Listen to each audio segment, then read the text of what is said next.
Hello everyone, Average Adam here, and welcome to TLDR. Today we're going to be going over the first of the Eternal Conflict patches that will be coming into Heroes of the Storm, mostly adding a bunch of new Diablo-themed content into the game, including new heroes, new battlegrounds, all kinds of exciting stuff, all exploring the awesomeness of the Diablo world. So, this is more of a bullet point. We're going to be going through some of the biggest patch notes that will be coming out. If you want to read everything in the patch, there will be a link down in the comments below, but I'm just going to be going over the little bullet points of what's going on. So, first off, we're getting the Butcher. He's coming out first thing. He's a melee assassin. If you want to learn more about him, check out below. He's got an awesome kit. He's going to be so much fun to play. I'm going to be playing a good chunk. We got the Battlefield of Eternity map, which is a new 2-lane map with two minions in the center, two giant bosses. One must be defended, one must be defeated. Big Diablo themed map, new mercenaries, everything. It absolutely awesome. We got a chance to play on the PTR, and it is so much fun. It'll actually show up more in rotation, just so you know. They're actually taking a few maps out of rotation for the first few days so that people can get a hand at the new map and a couple of the other newer maps. So check out Battlefield of Eternity, guys. It's an awesome map. It'll probably become one of my favorites really quick. What they're also adding in are treasure goblins. So treasure goblin is kind of a new little special event that's going to be happening during the Eternal Conflict. Once per day, you'll get a quest to kill a treasure goblin. Treasure goblins will spawn on any map, and the first person, once you guys kill them, at the end of the game, you're going to get 100 gold by completing that quest. The treasure goblin will always appear if there's at least one person on your team that needs to kill their daily treasure goblin. You don't get increased gold, but you can help them kill it. It's not hard to kill at all. It's actually very simple. It dies really quickly, and it's just an extra 100 gold every day. So that's, what, an extra 700 gold a week, which people have been wanting a little bit more gold gain, and that's something that'll definitely work. So, alright, so now we're going to be talking about hero progression changes. They've made a couple changes to the way that gold is gained through heroes leveling up. This I'm actually really excited about because people were complaining there's just not enough gold in the leveling process. Well, what they did was they took the gold from level 20 and level 15 heroes. You can actually get your heroes to level 20, but it takes a long time to do that. Like, I don't even have a hero at level 11 yet because of the amount of gold it takes.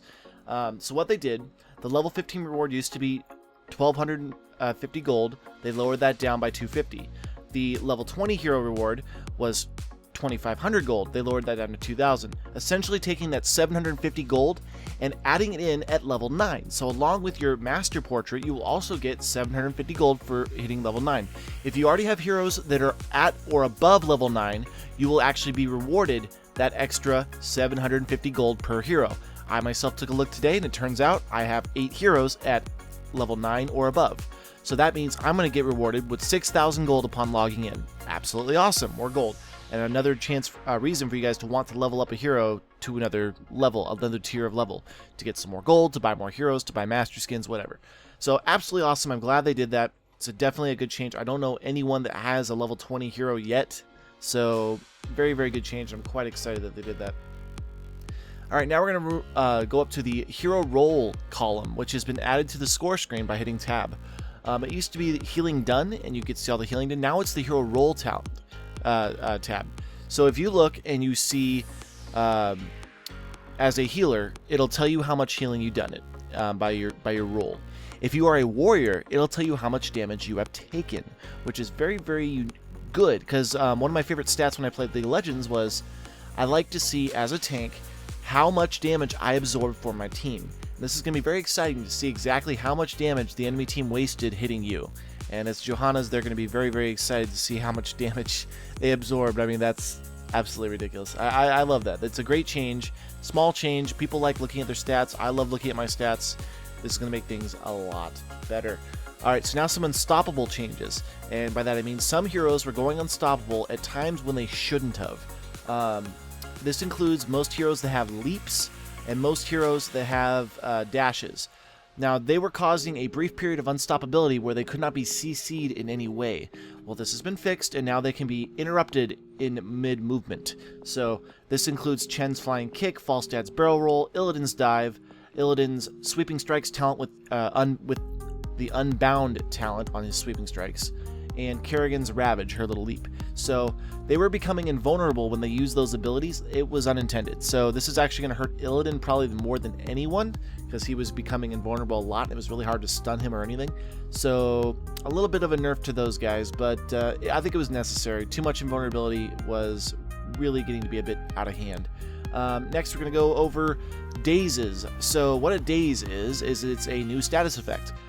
Essentially, certain ultimates and certain abilities cause the enemy to be displaced, and the displaces that weren't meant to stun would interrupt channeled ultimate abilities, like Vala's Strafe, Lili's Jug of 1,000 Cups. They can be interrupted using those abilities. So, no longer can those channeled abilities while moving be interrupted when using things like Brightwing's Emerald Wind, which is just a pushback.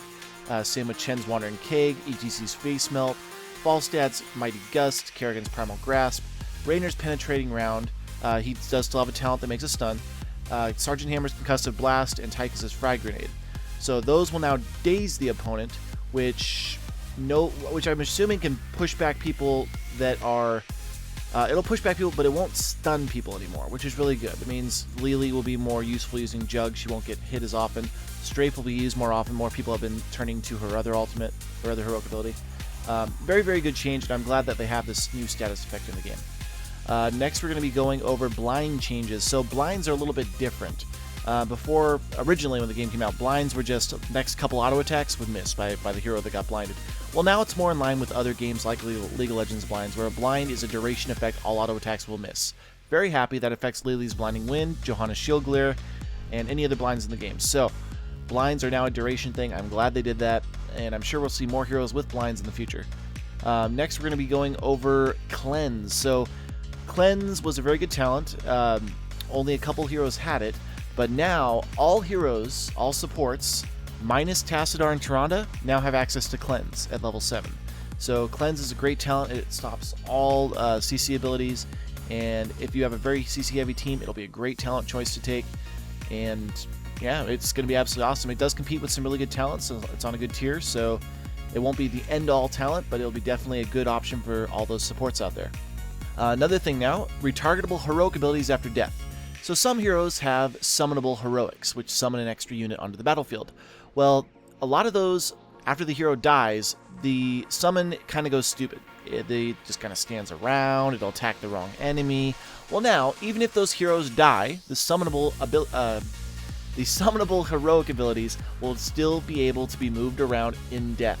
This includes Jaina's Water Elemental, Kerrigan's Ultralisk, Rainer's Banshees, and Tychus' Laser Drill. So even after you die, you can continue to use these abilities to control them and use their abilities, whatever they have. Absolutely awesome. I'm glad they did this. Most of those heroes are pretty squishy, so they do get bursted down quick. So even if they plan on getting bursted down, they still have something they can do in death to continue on their damage. This is good because abilities like Tychus' Laser Drill, Kerrigan's Ultralisk, they don't get picked as often as their latter heroic abilities. So I'm quite excited that they did that. Very happy. Next, we're going to be talking about shared talent changes. They changed quite a few of these shared talents. By that I mean Blood for Blood and stuff like that. So the first one, Blood for Blood, is no longer slow.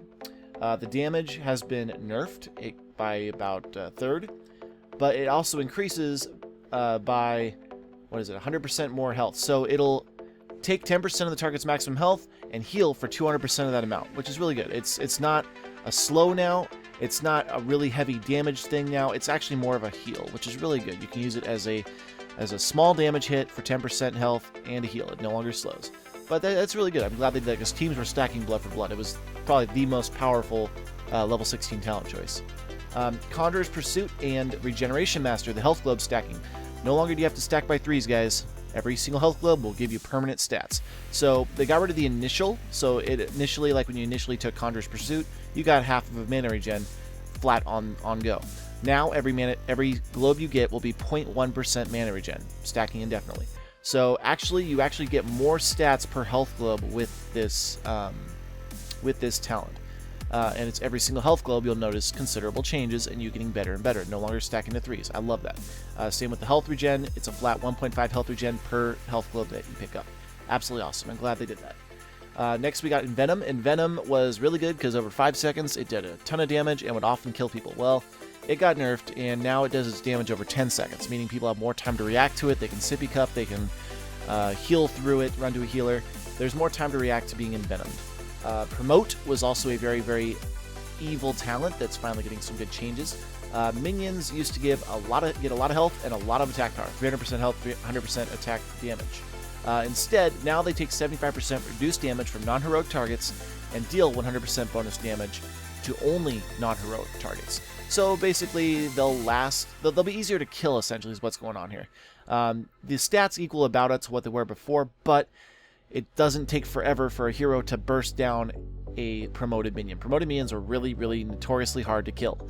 So now they're easier to kill by heroic things, but you can still promote the minion wave in order to make them push better and do more damage to other minions and bases and stuff, which is really good. Protective shields used to be a flat amount of shielding. Now it is a flat 15% of the target's maximum health. Great for putting on tanks and other people. The flat amount was not that big, so the flat percentage is so much better. And finally, Spell Shield. The duration on Spell Shield used to only be 2 seconds of that reduced damage. Now it is 3 seconds. This was really important because there's a very, very heavy caster ranged assassin meta going on, or has been going on, with Kael'thas and Gina absolutely decimating the opposition. So now an extra second of those tanks being able to survive a little bit longer against them is definitely something that is a good boon to have. So next we're going to go over a couple of the large hero changes. Most notoriously, Illidan, he did get that dive and that dash and vulnerability thing has been removed. But he's also had some nerfs to his Metamorphosis. They want people to use his other ultimate more often. So the radius of it got nerfed when he jumps into Metamorphosis, and the damage also got nerfed. So it's a little bit weaker than it was before. I did play against Illidan on the PTR, and he does feel a lot weaker. He has to play smarter, and I think now he's only going to be chosen in builds where there is a support the Illidan comp, which I still think will be very good with Abathurs and stuff that can keep him alive, along with Uthers and anyone else that can heal him. He'll still be a good hero, but he's not going to be as face roll easy as he was before. Gina, on top of the retargetability of her Water Elemental, she also had her sprint removed. So Gina, you are going to be more easy to catch and easier to kill, and I am kind of happy about that because sprint on Gina, yeah, she didn't need it. She didn't need it. She'll be fine. She's got both of the Storm. So then we got Kerrigan. Of course, she can retarget her Ultralisk, which is awesome. Let's see here. We got Raynor, who can also retarget his Banshees. Tychus. Tychus did get a little bit of nerf on top for his Melting Point talent, which did a lot of damage to minions and mercenaries with his Frag Grenade. That got nerfed a little bit. But with being able to retarget his Drill, which makes that heroic much more viable after death, and also he had a basic attack range to make him more in line with other heroes. So actually his range on basic attacks did get increased, so hopefully more people will try his auto attack build. I've tried it in the past and he dies too quickly, so it's not exactly a talent that I used to like. Like if you go full auto attack build, you get jumped on and burst. Now he's got a little bit more range, a little bit more distance, he can kind of kite a little better, which is good. We have Murky. So Murky got a few changes. Living the Dream talent was really good. It was a flat 10% ability power, and every few seconds he was alive, he got another 1% up to 25% total ability power. Well, it was nerfed by 5%, so he only gets 5% initial. I actually haven't been taking the talent as much as I used to on Murky. I've been playing Murky a lot, and the talent was really good. I mean, it's huge ability power, but if you die, it resets, and it takes about a minute and a half to ramp up that ability power again. So all in all, I actually found myself taking Envenom sometimes. The talent is good if you know you're not going to die a lot. But if you know you're going to die, I wouldn't take the talent, and other talents can be actually more useful than Living the Dream. But on top of this, Murky's Slime and his Pufferfish got slight damage increases. So definitely keeping Murky nice and powerful where he should be. So that's good. Next, we're going to talk about Sylvanas. Sylvanas got some changes. With her Wailing Arrow, it got nerfed. The damage got nerfed a little bit. So quite unfortunate that it did get nerfed because it used to be really, really good, but they want people to choose possession more. This is one thing I did do, is I leveled Sylvanas up on the PTR and I got to play around with their new possession ability. It is interesting, I'll say that. I don't know if it's still going to be as good as Wailing Arrow or not, but it's definitely different. It now has charges. It starts off with 7 charges that regenerate every 12 seconds, and you use 1 charge to mind control a minion. You can actually activate it really, really fast like her Q. So within about a second, you can not instantly, but target and mind control every single one of the enemy minions in a wave, and pretty much have 2 minion waves turning around and pushing the lane, which is really good. It takes 5 charges to consume a catapult, which you can do at the first at level 10. Let's see here. Minions no longer get bonus health, but they do increase the damage. So the fact that you can use it more often is good, but they no longer get that bonus health that they had before. They do get increased damage though, which is pretty good. And then at level 20, the Dark Lady's Call talent increases the charges by 3, so she now has 10 charges of that. Decreases the recharge time by 4 seconds, so every 8 seconds she gains a charge, and she gets that mercenary converting thing, which costs 5 charges. So essentially, at level 20, if she takes this talent, if they capture a Siege Giant camp, you have 10 charges, use all 10 charges, and you can reverse that Siege Giant camp, which is really good. Glad they did that. That makes it, the ability is better than it was, but I won't say it's better than Wheeling Arrow until we get a chance to see it in action. So, that was her. Lost Vikings got some big talent changes. They went and reduced Olaf's healing, they reduced Eric's speed, and they completely reworked their trait. Their trait no longer reduces their death timers, which is very unfortunate, but they did take their level 1 Viking Horde talent and they turn it into their passive. So now they do have that regeneration globes give all Vikings 0.5% health regen. That is now their trait. It's what they're going to have every single game, which is absolutely awesome. Their movement speed on Go Go Go, their Z button that makes them get a speed boost, is only a 30% movement speed now, down from 40. So that got a little bit of a nerf. They can't run away as easily. Longboat raid duration got increased, but the damage got nerfed, unfortunately. A few of their talents got significantly changed. One of the things to note is they also have Viking Bribery now, their own version of Bribe. Has 100 stacks on it. It takes 40 charges to consume the bribe. But remember that all Vikings can earn charges. So if you got 3 Vikings, 1 in each lane, soaking up the lanes, that's 21 for every lane or every wave of minions. 21 stacks of bribe. So that's actually not that bad when you think about it.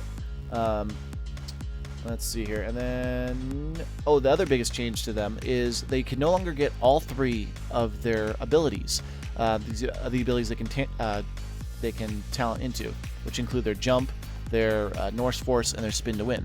Well, they can always get jump now. Jump is still a talent that they can take, but the other 2, spin and win and Norse Force, are on the same talent tier now. So their spin and their shield are on the same tier, so you have to choose between one and the other, which is very unfortunate. That does hurt the Vikings very much, but I can see why they did that, because Vikings were getting notoriously harder to kill as the game went on. It was definitely something that was needed, and I'm actually kind of glad they did that. But they got a few buffs in other areas, which are really good. A lot of their talents got completely reworked. Level 20, the sequel, which was their death timer reduction, is now the flat 50%. So they still get that reduction of death timer, but only if they talent into it at level 20. So yeah, there's quite a few changes to Lost Vikings. If you want to read the whole thing, it's down below. And just take a look, and they'll probably still be playable. They are the hardest hero to play. I don't recommend anyone just picking them up and playing them. Take them into a bot game. Practice, please. They are so hard to play, it's not even funny. Next, we're going to talk about Brightwing. So Brightwing got some serious changes. She was the #1 support for a very long time. They removed almost all of the shared talent abilities, activatable abilities. They removed almost all of them from her. Scouting Drone, and Venom, Promote, Protective Shield, Mule, and Sprint, all removed. Because that is all the Brightwings were taking, was all of those shared talent abilities. I remember looking at 4 of those on my screen all the time when I played Brightwing. Which was fun, but they want you to use her kit more often, not just rely on those shared talent abilities. She'll still have Cleanse, but that's about it. So they changed a lot of talents. They actually added a lot of new talents to her. New talents for her Soothing Mist, new talents for her Phase Shift, including one that's one of my favorites, Peekaboo at level 4. Teleporting using Phase Shift grants vision and reveals stealth in a large area for 6 seconds. Great for those Novas and Zeratols that have been picking on your guys. You teleport to someone, boom, they're revealed. The Arcane Flare, her Q, has received a few damage changes between the outer area and the inner area. It's got new talents such as range increase by 50%, and one of my favorites, reduces Arcane Flare's cooldown by 1 second for every enemy hero hit in the outer radius and 3 seconds by the inner radius. So she can actually spam that more often, and it's actually, you can build into Arcane Flare, which is really cool. Polymorph it received a few changes, including a duration increase talent and also a damage talent, which also does damage to nearby enemies when it comes out, which is pretty cool. Pixie Dust, which is she applies block and she applies a speed boost to her ally. That one got changed a little bit, got some new talents, which are pretty cool. She got one that increases the healing done by the target that got Pixie Dusted. She has one called Pixie Boost, which is a really big movement speed boost that she can put on an ally when she uses it. She's got Bouncy Dust, which can cause it to bounce to another nearby friendly target. And all these talents can stack, by the way. They're different tiers, so you can actually spec just into Pixie Dust if you want. And then, let's see here, there's another one, Blink Heal. At level 20, Blink Heal got changed. Now it's got double Wormhole ability. Blink Heal can be cast a second time on a different target within 2 seconds without consuming a charge. That's her level 20 Blink Heal talent, which is really good. I'm glad they have that, because you can use it more often. Let's see here, that was Brightwing. Malfurion got a lot of huge changes as well. They changed pretty much most of the stuff about him, also removing a ton of those activated talents, including Conjurer's Pursuit, Protective Shield, Healing Ward, Battle Momentum. Cleanse was added, though, so that's pretty good. But there's a lot of things that have been considerably changed. His passive is no longer a flat amount of mana regen given by his Innervate. It is now a percentage. It's 15%, and they get it much faster, over 5 seconds instead of over 10 seconds. So he can actually be a better mana battery to his allies, which is really good. Regrowth got some healing changes, a little bit of buffs here and there. Moonfire got some buffs here and there. Some buffs and nerfs. They kind of mix that up a little bit. Entangling Roots got a couple nerfs, though. So, nerf to the... actually, no. Entangling Roots got some buffs. It got lower cooldown and lower mana cost. So, there you go. So, Bowfurion, if you want to look at all of his changes, they're down below. And, yeah, they're quite nice. I'm glad that they gave some love to our healers. They really need it. And there's actually one more to talk about. Rhaegar. Rhaegar had some more activated talents were changed. Battle Momentum, Focused Attacks, Searing Attacks, Berserk were all removed. Those are a lot of weird damaging abilities, which I don't know why they were on the freaking support character to begin with, so that's now gone. He now has Cleanse. Farsight was moved to level 7. Let's see here. What else did they do to our poor little Rhaegar? Nothing much. A couple changes to his Earthbind Totem, Lightning Shield. His Ancestral Healing now has a 10-second longer cooldown. It was 60 seconds before, it's at 70. He's now got a Tidal Wave talent for Chain Heal, which reduces the cooldown by 3 seconds if 3 heroes get healed by it, and it can now bounce to full health allies, but will always prefer allies that are missing health. So that means he can reach farther even if there's an ally in the center of his bouncing Chain Heal that already has full health, which is really good. So if you want to read all of Rhaegar's changes, they're down below. Nothing I can see that's too game-changing, but it definitely mixes up his kit a bunch and will encourage many new talent builds. Brax. Brax's been very, very, very, very controversial lately, because since they fixed his beetles and made them smarter, they were too smart. It's like freaking, what's it called? Skynet. They got too smart for their own good. The UI, the computers are just too good. So, beetle movement speed got nerfed because they were too fast. You couldn't really outrun them very easily because they just kind of chased you down. Their damage was reduced, and his Locust Swarm damage was also reduced. So, Brax, you got some nerfs, and you deserve them because you, for a long time, have been the most played hero in the game with the highest win rate in the game. Even higher than Lost Vikings, but with like 10 times more games played than the Lost Vikings. So, Brax, hopefully this will get you back in line with everyone else, keep you from going out of whack. Let's see here. Tyrael, this is a small change, but I'm quite happy they did. Judgment can no longer be cast on non-heroic targets. Thank you so much. If you're chasing down an enemy, you want to judge onto them, you can accidentally click on a minion and screw it all up. Well, now you can only hit heroes with it. Thank you for that. Yeah, he can't use it as an escape tool to jump to a minion anymore, but no longer will there be those mistakes where you accidentally click on a minion instead of stunning the target you wanted to hit. And then the last thing we're going to talk about is Stitches. Stitches got a mana cost reduction on his Slam and mana cost reduction on his Devour, and a cooldown reduction on his Devour from 30 seconds to 24. According to Pallytime, he is still sad face. Stitches is still in a bad place. So, yeah, he hopes to have his Stitches fixed one day. So, guys, that was a quick rundown of what's going on in the patch, all the new stuff that's coming out. I hope you guys enjoyed. I kept this as quick as I could.